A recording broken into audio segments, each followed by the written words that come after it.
After 2 years of brutal conflict, a truce between Tigrayan forces and the Ethiopian government, brokered by the African Union and meant to be a permanent cessation in hostilities. Could it really be the end of this devastating war? I'm Andrea Sankey, and today's newsmaker is the Ethiopia-Tigray peace deal.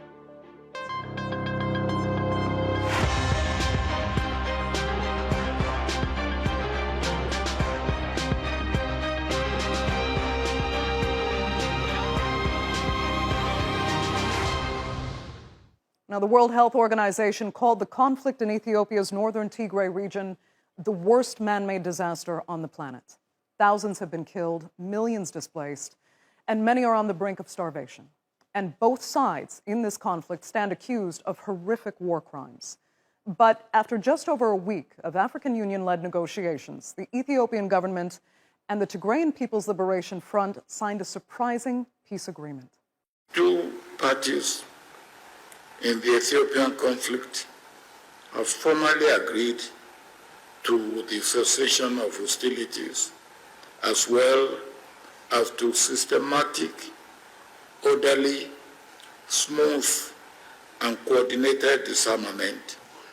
The deal is considered a major turning point in the conflict, but while Ethiopia's Prime Minister Abiy Ahmed says he is committed to peace, he also had this message for the TPLF. Very often, after a peace deal, tricks and mischievous maneuvers are common. I implore you, the respected people of Tigray, our Tigrayan brothers and sisters, with the utmost sincerity, to play your role and duty of Ethiopian citizenship along with your other brothers and sisters, since we are ready to honor our commitments. I urge you to end here the trickery and mischievous activities of a very few. Enough. And the TPLF had a similar message. Getachew Reda, a representative of the Tigrayan People's Liberation Front, said he's hopeful the federal government will stick to the accord. So I hope our effort to silence the guns would be followed through in earnest, and our people deserve all the peace in the world, and we need to rebuild communities which have already been shattered as a result of such a bloody war that has continued for the last 2 years and it still continues. Well, let's take a closer look now at the deal itself. The TPLF has agreed to disarm within 30 days. The rebel group has also accepted the federal government's constitutional authority. In return, Addis Ababa will lift the TPLF's terrorist designation. Government forces will control the airports, highways, and federal services in Tigray. They will also ensure the region's unhindered access to aid. And an inclusive interim administration will be in charge of Tigray until a fresh election is held. The United Nations has hailed this as a positive first step, and so too has the United States. But others are wary. Andom Ghebreyesus is a Tigrayan refugee. He escaped the war and made his way to Kenya, but was forced to leave his children behind. And while he welcomes the agreement, he fears the truce will only bring temporary relief. We are not hoping to see another war, but this thing came again and we lost everything, just literally everything. So I feel sad about that. It's at this time of the year, at this century, we would have been solving our problems peacefully, but the war came and we lost many people, and I feel sad about that. I feel it may give them a temporary relief, which is good, but I believe it doesn't bring a lasting peace. So there is a level of cynicism among some in Ethiopia, but is it justified? Joining me now to debate that are, from Washington, human rights advocate and international relations expert Meaza Gebremedhin. From New York, Mastewal Taddese Terefe, she's a former legal fellow in the Federal Attorney General's office in Addis Ababa. And also from Washington, Gabriel Negatu, he's a non-resident senior fellow with the Atlantic Council. Thanks all so much for being with us. Meaza, I'll start with you. Last time a truce was signed, even while the TPLF accepted it, many complained it was in effect unilateral and therefore really couldn't hold. They were right about that, but this agreement, it seems far more comprehensive, but it also requires the TPLF to disarm and recognize federal government control. Does it feel like the TPLF surrendered to you? It's extremely difficult to comment on that as a Tigrayan because the details of that agreement are yet to be explained for the people of Tigray by the government they elected. As far as I'm concerned, there is no army that is owned or is administered by the TPLF. There is the Tigray Defense Forces that compromises Tigrayans from all walks of life with different political opinions. So in that agreement, it says TPLF combatants will be disarmed, but we're not really sure where these combatants are from because there are no arms that belong to the TPLF. So it's hard for me to comment whether the TPLF has surrendered or not. But what I know to be true is that the Ethiopian government has shown its commitment to the Tigray genocide and not to peace. So whatever agreement has been signed upon, it has already been breached because the Ethiopian government and its allies are still bombarding the people of Tigray. There is still no humanitarian corridor provided to the Tigray region. And so the people of Tigray are still under siege and blocked. So the agreement doesn't hold and it has already been breached. Okay, so you sound rather cynical. Mastewal, let me ask if you're any more hopeful than Meaza.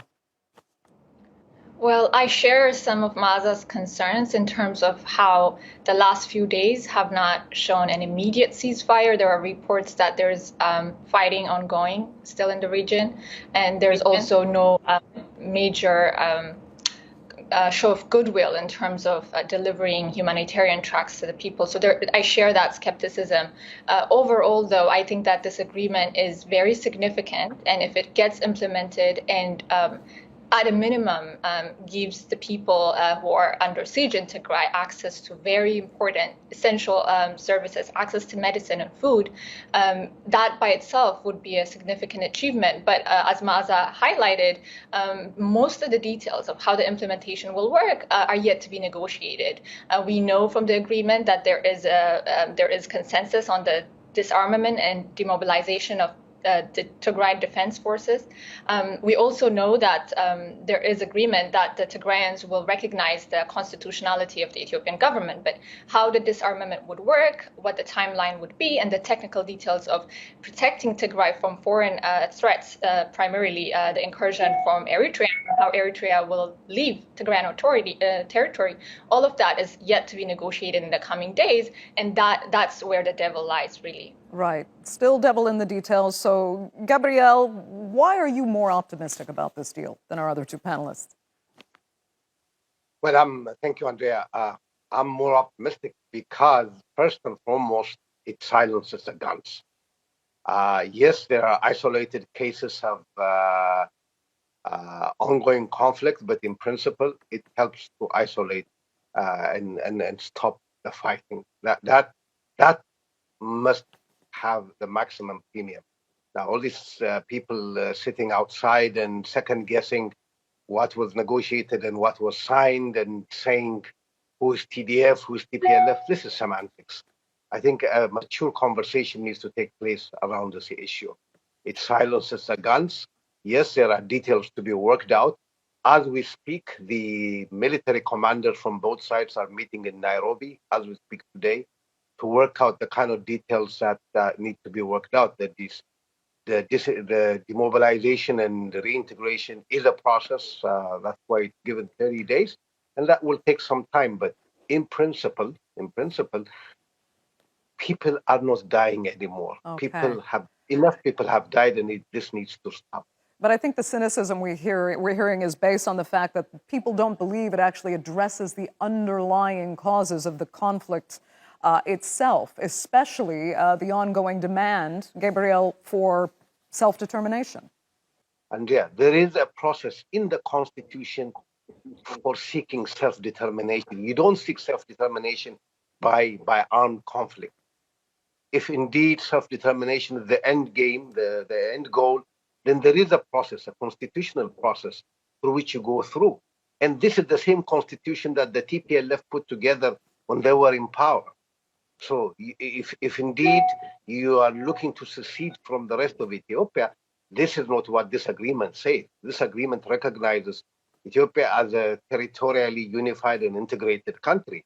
But if indeed the people of Tigray, not these jokers living outside, but if the people of Tigray so wish to succeed, then there is a process through which you go through to achieve that. And that's very clearly articulated in Article 39 of the Constitution. I mean, everyone knows Article 39. Okay. So I don't know what the issue is. Okay. Yeah, Meaza, go ahead. I just wanted to highlight the nerve and the audacity to minimize the pain of Tigrayans and allies that live outside of Ethiopia. People who have suffered the consequence of the Tigray genocide for 2 years now. I came late to this interview because I had to receive the horrific news of one of my family members dying of starvation. I had to cry, but I don't even have enough time to cry, and I had to jump in here and speak on behalf of the people of Tigray. So the nerve to minimize our pain speaks volumes, speaks to the fact that the Ethiopian government and its supporters are not even willing to recognize the pain that has been inflicted upon the people of Tigray, either they're in Tigray or outside of the country. Having said that, the underlying reason behind this genocidal war is, yes, it's our right to self-determination, self-autonomy. That doesn't necessarily mean cessation. It just means respecting the people's will. And one of the people's will was to be administered by the TPLF. And for that mere reason, and of course because of the hate propaganda that has been pushed and flamed by the Ethiopian government and medias, over 600,000 civilians have been killed so far. So, and also it's not unique incidents when you have an entire region under complete siege without no access to humanitarian corridors. So it's just, there is so much hate fueled in these people. And when they talk about our pain, it just breaks your heart that even now, after their government had signed a so-called peace treaty, they're not willing to recognize us as human beings and respect the things we're saying and listen to our pain. And how can you talk about peace if you don't recognize the pain that has been inflicted upon the people that you're trying to make peace with? Meaza, so I'm very sad to hear that you lost a family member to starvation. We keep hearing about how many people are on the brink of starvation, the malnourishment, the massive humanitarian catastrophe, but it's heartbreaking to hear it hit that close to you, and I'm sorry about that. But Gabriel, I'd like you to respond, because we would love to be talking to people as well within Tigray, but we have no means to communicate with them. There's also a communications blockade, basically. Journalists haven't been allowed in.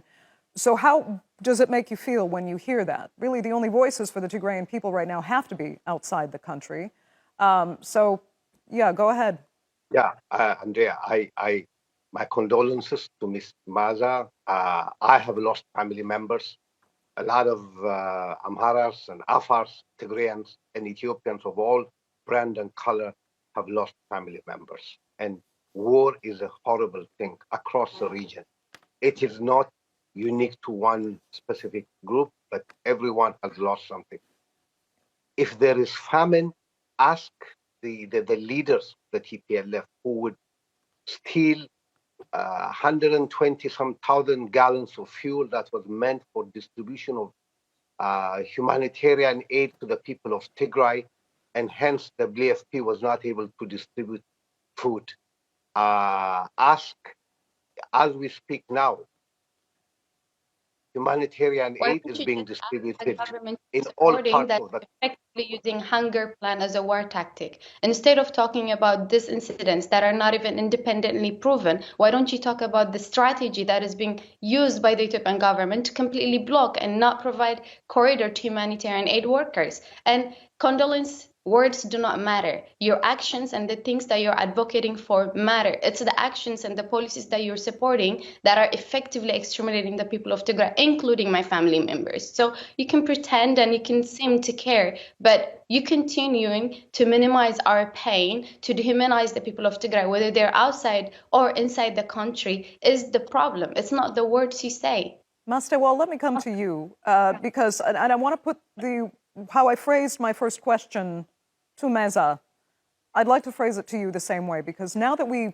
even have a slightly better understanding of just how severe the starvation actually is and the humanitarian suffering by hearing the first-hand account, really, of a panelist here, do you feel the TPLF really had no choice but to almost surrender in this case?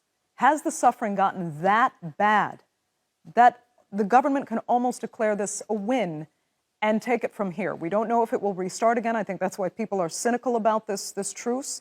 But is this why it is what it is right now? I think that is a big reason for the concessions that the TPLF made. And this agreement, when you look at it, it's 10 pages, but most of the major concessions and strict timelines associated with TPLF's disarmament and demobilization reflect the winner, reflect the loser and the winner on the battlefield. So clearly, this is a winner-takes-all agreement. And unfortunately, we're all Ethiopians on this panel, and we're used to that. Our politics is always characterized by the winner who marches through a military adventure, captures power, imposes its consensus on the rest of Ethiopians. And what breaks my heart really is after 2 years of this bloodshed and devastation and all the list of atrocities that we've been talking about, the issues that the parties finally agreed to discuss in detail are the same issues that they were being begged and cajoled to negotiate 2 years ago. Those are the same issues. Whether or not Tigray has a right to self-determination and the right of TPLF to hold a constitutional election in 2020 was the issue that was a precursor to the war. The Western Tigray issued disputed territories between Amhara and Tigray. The issue of Eritrea and the imminent threat that it poses to the security of the Tigrayan people. These were issues that analysts, international actors, and others within Ethiopia were pushing Abiy Ahmed as a prime minister and also the other actors to negotiate and resolve in a peaceful forum.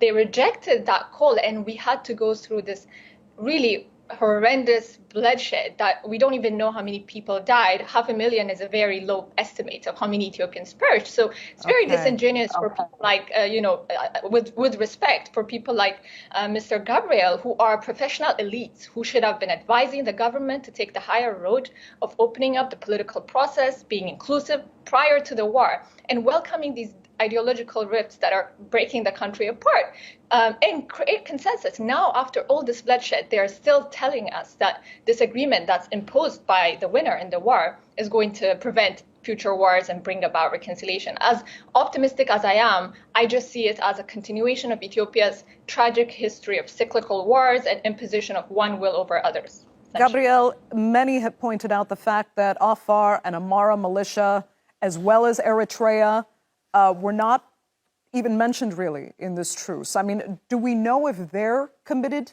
to peace? Because it's just a process of putting out one fire while others can just go out of control?